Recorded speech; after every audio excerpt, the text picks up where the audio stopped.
funcionan las redes sociales para la solidaridad? ¿Qué son las redes colaborativas? ¿Cómo funcionan en Cuba? Yo los invito a que se queden en La Buena Pregunta, pues estaremos conversando sobre este tema.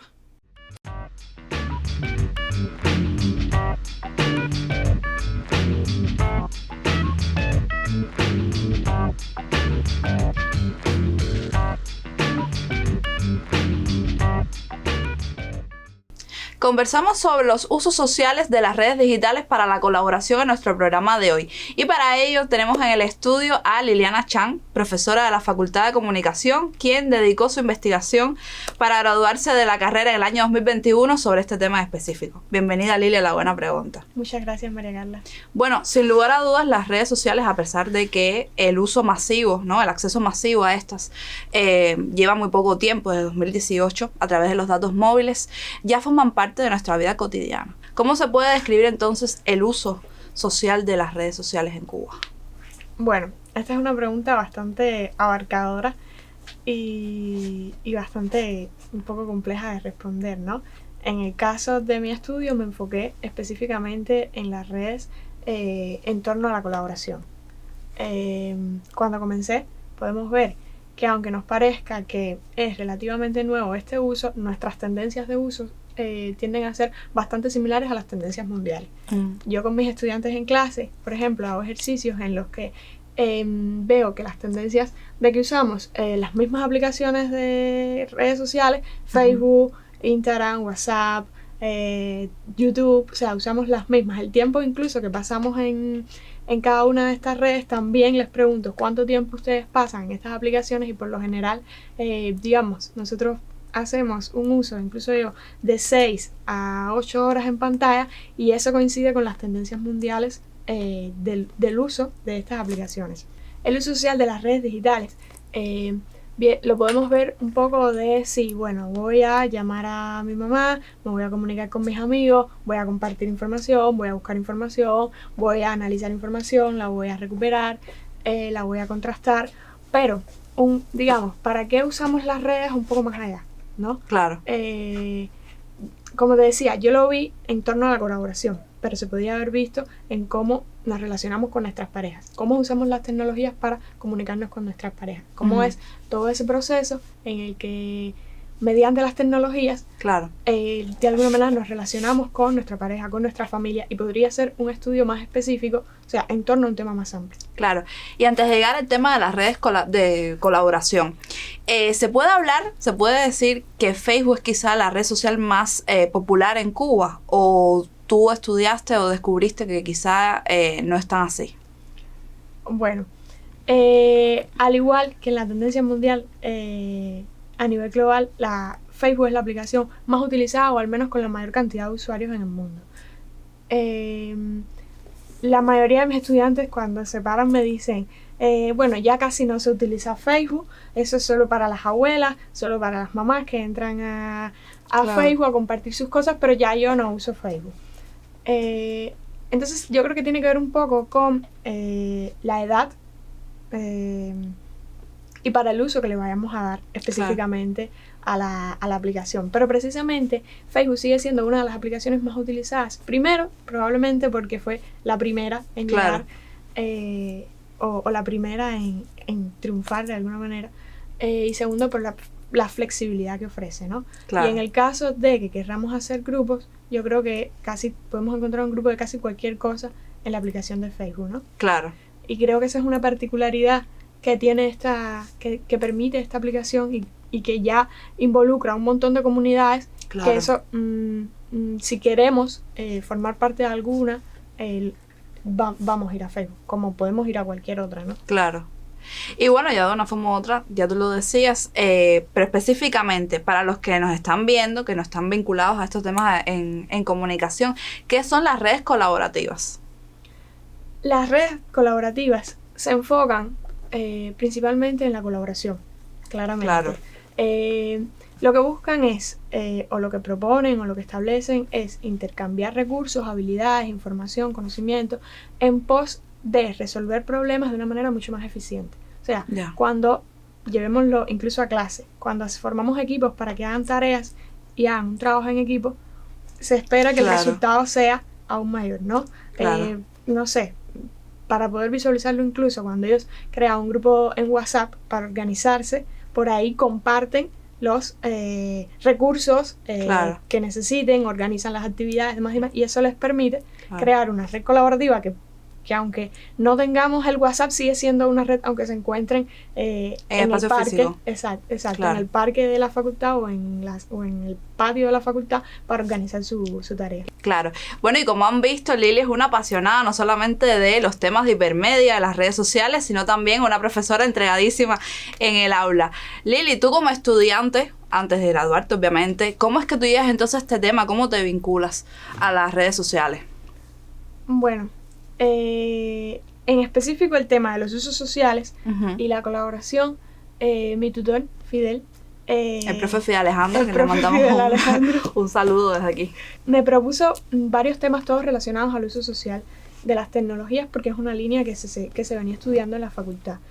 Y cuando él me propone, por eso te había mencionado, nos propone porque éramos varias subtutoradas, uno que tenía que ver el uso social de las tecnologías para las relaciones, digamos, de pareja, ¿no? Para la colaboración, y a mí pues me llamó la atención la colaboración y fue un poco así de sencillo como llegué a este tema en general. ¿Y qué antecedentes existían en la facultad? Porque el profe Fidel Alejandro trabajaba esta línea de investigación y bueno, él también de una forma u otra ya había hecho trabajos en torno a las redes colaborativas con el proyecto En Redes, por ejemplo. A ver, existen varias tesis específicamente del uso social. Hay una sobre los parques wifi, hay dos creo sobre Facebook, hay sobre los blogs, hay sobre videojuegos, sí, y hay otras sobre redes inalámbricas. Discutiblemente había un camino trazado en torno a este tema. Incluso hay otras que se dedicaron un poco a estudiar a los usuarios, ya esta sí, un poco más de maestría, la profe Lilian Marrero, de la profe Anisley Brito, que tenía que ver con prácticas de ciudadanía, y del propio Fidel Alejandro de la circulación de contenidos. O sea, que estudiabas un poco más el contexto o las redes en específico. Y ya luego está el uso social en desde diferentes perspectivas.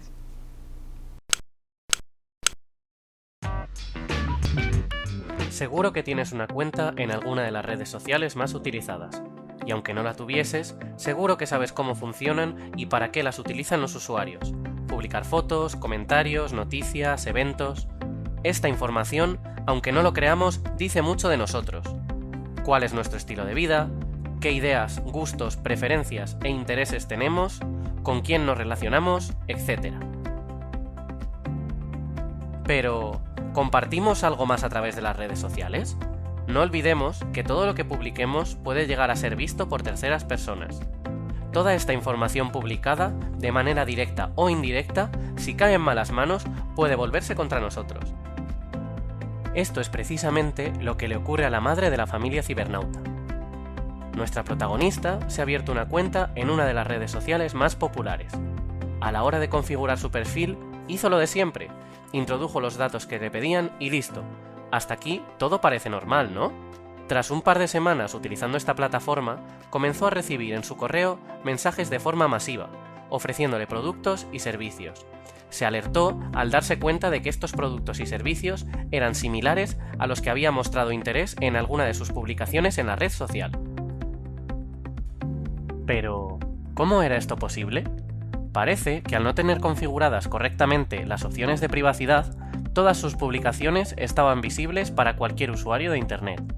Comentarios donde mostraba interés por los muebles nuevos de sus familiares, el viaje que tenía preparado una amiga suya, las páginas en las que daba me gusta o las fotos que subió de su última comida familiar.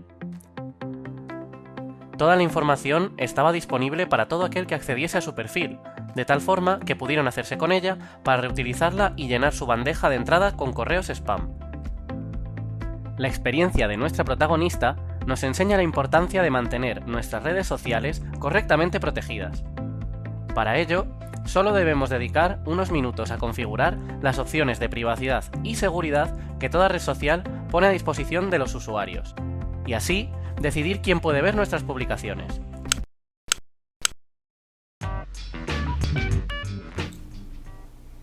Lili, la COVID-19 marcó un antes y un después en la comunicación digital, así como en las demás áreas de la vida cotidiana. ¿Se puede hablar de un antes y un después específicamente en las redes de colaboración? Creo que sí. La COVID-19 yo creo que vino un poco a acelerar Claro. ese uso masivo que habíamos comenzado en el año anterior, en 2018, ¿no? Quizás todos los procesos que aparecieron con las redes sociales digitales llegarían en algún momento. Y sencillamente el contexto que implicaba la COVID-19 aceleró estas dinámicas, ¿no? En el caso de la colaboración, por supuesto, estar aislados desde tu casa o trabajar desde lejos implicaba involucrarse, yo creo que hasta incluso un poco más en procesos colaborativos. Claro. Volvernos un poco más humanos ante las carencias o las enfermedades o el padecimiento que tuviese cualquier otra persona, y trabajar desde lejos, coexistir y vivir desde lejos, compartir desde la lejanía, pues yo creo que sí implicaba un poco mirar las cosas un poco más en torno a redes colaborativas. Y me llamó la atención que uno de los aspectos que tuviste en cuenta a la hora de estudiar este grupo fue la generación de consenso. ¿Qué significa eso? ¿A qué te refieres? Bueno, es que nosotros, para estudiar el proceso o las prácticas colaborativas en específico, lo que nos funcionó a partir incluso de la observación que hicimos en el grupo y de estas prácticas fue dividir el proceso en 6 fases o etapas. Un primer momento que tenía que ver con la alerta de una necesidad o un problema que aparecía en el grupo. Luego aparecía un momento de diseño o asociación en el que las usuarias se iban, involucrando con esta alerta, con esta necesidad, y por supuesto aparecía la deliberación. O sea, existía un momento de debate. Para llegar a la ejecución de las acciones tenía que haber un consenso en torno a lo que se iba a hacer. Tenía que haber una estructura funcional, establecer determinados roles y poder organizar el proceso de forma tal que todo el mundo estuviese, digamos, desde las acciones que les correspondían. Y en un momento determinado de tu investigación hablas de la categoría DON, que me llamó muchísimo la atención porque nunca la había escuchado, por lo menos en lo que es los estudios en comunicación.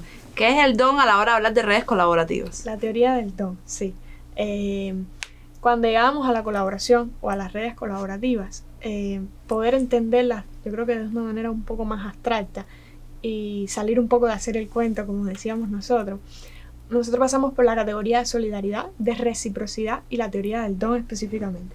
La teoría del don es una teoría sociológica que estudia el intercambio social y la importancia que tienen los regalos en esas interacciones sociales. O sea, esto dice o se enfoca que más que el regalo ser un acto de generosidad, te permite mantener y establecer y mantener relaciones sociales. Incluso crea cierta obligación.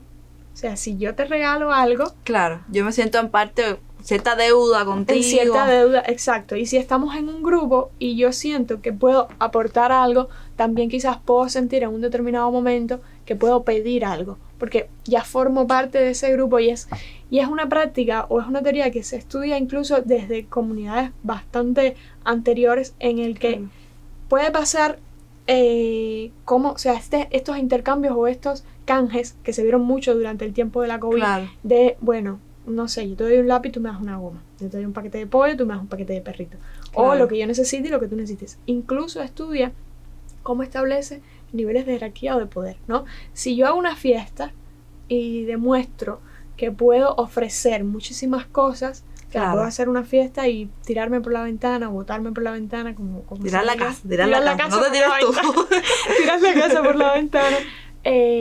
Demuestro cierto nivel social. Claro. Eso me establece cierto estatus. Claro. Y era curioso también ver cómo podía pasar en una red social. Claro.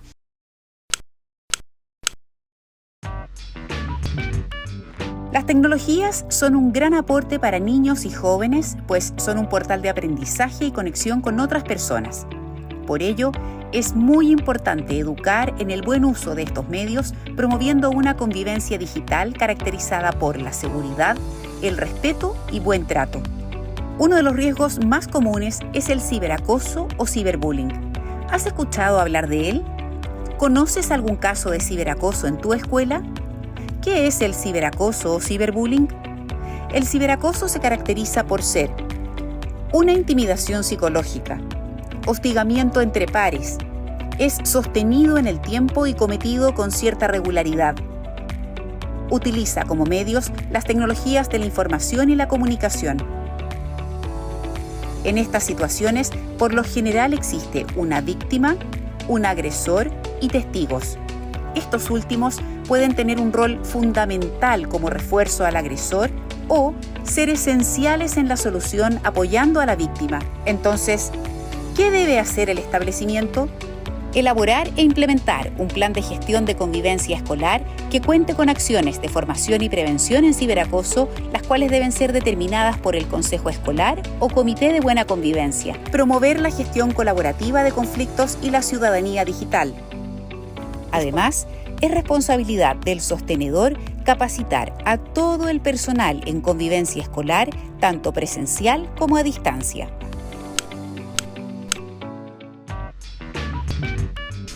Lili, yo creo que ha quedado claro a lo largo del programa que indiscutiblemente estos grupos en redes sociales emulan mucho la vida cotidiana, las relaciones que se establecen en el mundo offline, y por supuesto se puede decir que prácticamente son organismos vivos que evolucionan. Desde que tú comenzaste a estudiar este grupo de madres hasta la actualidad, que han pasado incluso 2 años de que te graduaste, ¿ha evolucionado? ¿Mantiene las mismas funciones, los mismos objetivos, o ha cambiado algo? Bueno, ahora la evolución creo que casi solo la puedo ver desde la observación, porque tendría que volver a involucrarme un poco con ellas y volverlas a entrevistar y encuestarlas. Pero tiene que ver un poco con el contexto a nivel de país, a nivel un poco de incluso de lo que estén experimentando las madres en ese momento. Claro. En aquel momento, en contexto de COVID, probablemente era mucho más común ver procesos colaborativos o prácticas colaborativas en el grupo. Ahora, a pesar de que el grupo no ha dejado de crecer, cuando yo lo estudié tenía 40 y tantos mil miembros, ahora tiene 144.000, y a pesar de que... Prácticamente ha triplicado su número. Exacto. O sea, no ha dejado de aparecer el interés por el grupo, ni que las madres sigan descubriendo, las madres o cualquier persona que esté interesada, digamos, en este proceso o en este momento de la vida. Claro, ¿no? Como cuidador. Exacto, como cuidador, porque la mayoría de las personas del grupo son madres, pero existen también otras personas que no lo son, como yo, o padres claro. en el grupo.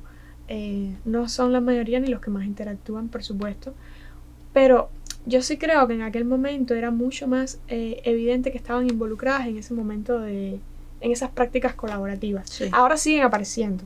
O sea, siguen apareciendo alertas y necesidades en el grupo que son respondidas por un grupo de madres. O sea, no es que el grupo completamente esté volteado a la colaboración, sino que existe, incluso la mayor parte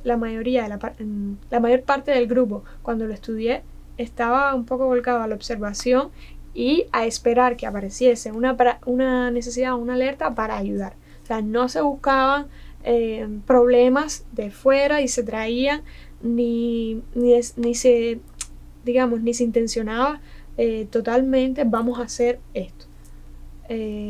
Ahora, en aquel momento cuando lo estudié, se había un poco quitado lo que era el sentido comercial del grupo, por ejemplo. Ajá. Y ahora volvió. O sea, claro. Ahora volvieron a aparecer, vendo tal cosa, tengo esto de mi niño, que en aquel momento no, yo creo que era una de las reglas que estaba, ¿no? Que se había destinado otro grupo, claro, y otra plataforma, porque había otro grupo en Facebook para claro. vender las cosas del grupo de las madres, y había un grupo en Telegram destinado también a eso. Supongo que porque asociaban que era más fácil recuperar información. Claro. No, y sin lugar a dudas, el contexto que ha cambiado y ya no es la contingencia que había con la COVID-19, imagino que estas prácticas se han flexibilizado, ¿no? Exacto. Ya. Y te pregunto, ¿es funcional un grupo de 140.000 personas? Bueno, depende del uso que vayas a hacer, ¿no? Por eso estudiarlo. Precisamente, por eso que decías de resolver urgencias, del intercambio, porque exacto. Como dice el dicho popular, muchas manos en un plato, todas tocan a rebato. Y por práctica misma uno como usuario, muchas veces uno se encuentra en un grupo donde uno está pidiendo quizá un medicamento y te encuentras que hay personas conversando sobre otros temas o con otras necesidades, con otros intereses. Lo que pasa con este grupo es que la mayoría de las publicaciones tienen mucha interacción. O sea, hay grupos que tú puedes ver los que tienen 10.000 miembros y haces una publicación y tiene 10 interacciones. Ya. Aquí una publicación puede tener 500 o 1.000 interacciones y Sí. más o menos similar los comentarios en dependencia de la relevancia que identifiquen las usuarias que tiene esa Sí. publicación. Claro. O sea, si por ejemplo, si quieres vender, por supuesto que estás hablando a un público grandísimo, y si tienes una necesidad, también estás hablando a un grupo grandísimo de personas que quizás no todas están volcadas a la colaboración, pero sí hay una buena parte que está volcada a ella. Quizás a muchas de estas publicaciones, no quizás a este grupo, porque bueno, yo no formo parte de este, pero se presta un poco para el morbo, quizá, y eso puede desviar la atención a lo mejor de un fin determinado. Por ejemplo, esas publicaciones que te ponen un niño enfermo en otro contexto y te dicen dale like si Bueno, en el cosas. tiempo que lo estudié no aparecían en el grupo. Ah, bueno, pues sí. Quizás porque era un grupo de madres específicamente. Claro. Pero sí, sé que es una práctica común, pero en el grupo, en el tiempo que lo estudié, incluso las veces que he continuado entrando, no era una práctica común en el grupo. El mayor momento de conflicto tenía que ver con esas diferencias de criterio, incluso Claro. ideológicas, ¿no? Y de que llegábamos y creíamos que podíamos soltar cualquier cosa, porque un poco siempre utilizamos las redes sociales digitales como válvula de escape, ¿no? Claro, Donde puedo para soltar- catarsis. Exacto, catarsis, puedo soltar cualquier cosa y a pesar de eso, en estos espacios se construyen imaginarios sociales, cambian determinadas prácticas y por eso se buscan asesorías de un poco, el grupo también funciona como asesoramiento, ¿no? De, bueno, mi hijo tiene este determinado malestar, ¿cómo hicieron ustedes? Y Claro. eso de alguna manera va modificando sus hábitos, o incluso cuando compartía muchísimo más en el grupo esos determinados horarios en los que me desconecto, determinados horarios en los que hago tal cosa, en los que comparto esto. O sea, a pesar de que parezca de que solo estoy compartiendo en un grupo, también repercute en mi vida diaria. La observación no ha aparecido. Y ya para cerrar el programa de hoy, me decías de que no existen quizá normas para la colaboración ni quizá una serie de pasos, pero bueno, pudiéramos compartir desde aquí, no sé, consejos, tips para las personas que quizás quisieran fundar algún tipo de grupo colaborativo. Bueno, esa es un poco más difícil.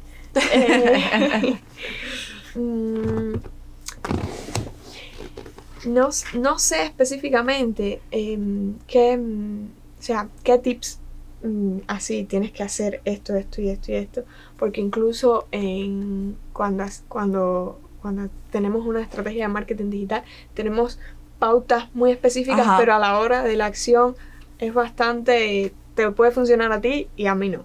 Claro.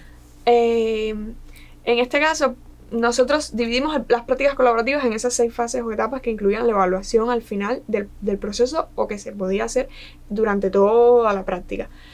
Pero evidentemente hay que tener una causa por la que sentirse identificado, ¿no? Hay que tener una causa por la que, digamos, organizar o articular una acción, y hay que lograr identificar a las personas o hacer, digamos, llamados a la acción, claro, que involucren o que las personas se puedan sentir identificadas con esa causa, con lo que proponemos o con lo que queremos construir o llegar a hacer. Y luego, pues, por supuesto tienes que tener competencias si la vas a hacer a través de redes sociales digitales, claro, de las aplicaciones, encontrar, supongo que la comunidad o las personas a las que quieres hablarle, porque si vas a hacer si quieres crear una gran comunidad de madres cubanas por un mundo mejor, quizás Instagram no es la mejor. Claro. O sea, vas a tener un perfil probablemente en Instagram, pero ¿cómo creas? Ahora, por ejemplo, hay canales de difusión y de momento, o hasta hace muy poco no los había, o sea, no había grupos en Instagram. En Twitter lo pudieras tener, pero Twitter también tiene otros es como otro ambiente, ¿no? Claro. Que no es el de Facebook, que por eso mis propios estudiantes dicen, no, el Facebook es para las personas mayores que comparten a Piolín y a los perritos y no sé qué, Claro. y tienen sus grupos y demás, aunque muchos de ellos siguen estando en Facebook y siguen compartiendo su vida en Facebook, ¿no? Claro, Pero puedes identificar que está en Telegram también. claro. O sea, puedes crear un grupo en Telegram. Entonces, Y también un poco, yo creo que aquí también se pudiera hablar del tema de la convivencia en redes sociales, del que hemos hablado aquí en otras ocasiones en la buena pregunta, de que como mismo convivimos, y tú lo decías muy bien, de que si tú y yo no estamos de acuerdo respecto a un tema, hay que saber lidiar y convivir y estar en redes sociales con la misma ecuanimidad, respeto a la opinión ajena que tenemos en el mundo offline. sí, a ver, las reglas es algo básico en todos los grupos. O sea, Claro. Incluso este grupo las tiene, ¿no? Claro. No ofensas, si no quieren hablar de determinado tema, si no quieren hacer determinada práctica, y que se van estableciendo, aunque tú puedas desde un primer momento establecer determinadas reglas, a medida que avance o evolucione el grupo, tú puedes determinar esto no funciona, esto tampoco funciona, y como que lo vas estableciendo como una nueva regla, sí, Claro. por supuesto, porque además se van a establecer determinados niveles de jerarquía. Si yo soy la administradora del grupo, Claro. puedo tener más poder sobre el grupo de que se comparte, de que no. Incluso si yo soy la administradora de un grupo en Facebook como este, que es un grupo privado, aunque tenga Claro. miles de miembros, yo tengo que permitir, o sea, claro. permito quién va a publicar, quién no, qué publicaciones, qué palabras se pueden decir, qué palabras no se pueden E decir. incluso en los grupos privados también tú puedes decidir, o sea, que la persona cuando entre acceda, o sea, mejor dicho, acepte una serie de términos y condiciones de que sabes que si violas esto Exacto. vas a ser expulsado automáticamente. Exacto. Bueno, Lili, muchísimas gracias por haber aceptado nuestra invitación. Yo espero que este tema les haya servido en casa. Y bueno, nada, esta es tu casa, como le digo a todos los invitados. Y bueno, esto es La Buena Pregunta. Nos vemos en un próximo encuentro.